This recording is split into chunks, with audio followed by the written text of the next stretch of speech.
শালা এই তোর জামা একটু জোরে হাতে পারিস না, শরীরে শক্তি নাই। আছে আছে।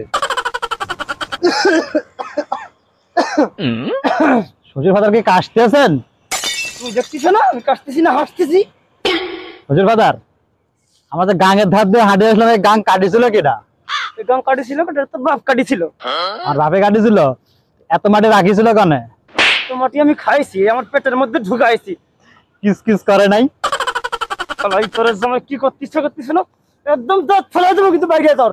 শ্বশুর ফাদার, আপনি আমার দাঁত ফেলা দিলে আমি শ্বশুর বাড়িতে গোস্ত চিবা খাওয়া কেমনে? না বাবু, আমি কার সঙ্গে আমার মেয়ে বিয়ে দিচ্ছি? তো কিন্তু আজকে আমি মাইরে ফাটাই ফেলে দেবো কিন্তু কাজ দিচ্ছি। তুই যদি উদ্ধার কথা বলো তো আমার নেক্সট টাইম কস। আচ্ছা কমো না। A few moments later. শ্বশুর ফাদার, কি আছে কা? একটা কথা জিজ্ঞেস করি। একটা না পাঁচটা জিজ্ঞেস কর। একটা হলেই হবে। শ্বশুর ফাদার, আপনি বিয়ে করেছেন? একদিন কিরম ঠায় কিরম রাগ উঠতেছে কাটানি কিরমের। হ্যাঁ, যদি আমি বিয়ে না করি তাহলে তোরটা কোন থেকে আসে? যেটা ডেলিভারি দিয়েছি সেটা কোথেকে আসে? শ্বশুর ফাদার, আমার ছেলে বলে কেউ নাই? কদিন একদম বইটা কিন্তু দাঁতের পয়লা ফেলে দেবো কিন্তু কয় দিচ্ছি তোর। শ্বশুর ফাদার, আমার যদি দাঁত ফেলাই দেন তাহলে আমি শ্বশুর বাড়িতে গোস্ত চিবা খাওয়া কেমনে? আরে আল্লাহ, কি কব এর নিয়ে আমি কি যন্ত্রণায় পড়েছি মাহমুদ।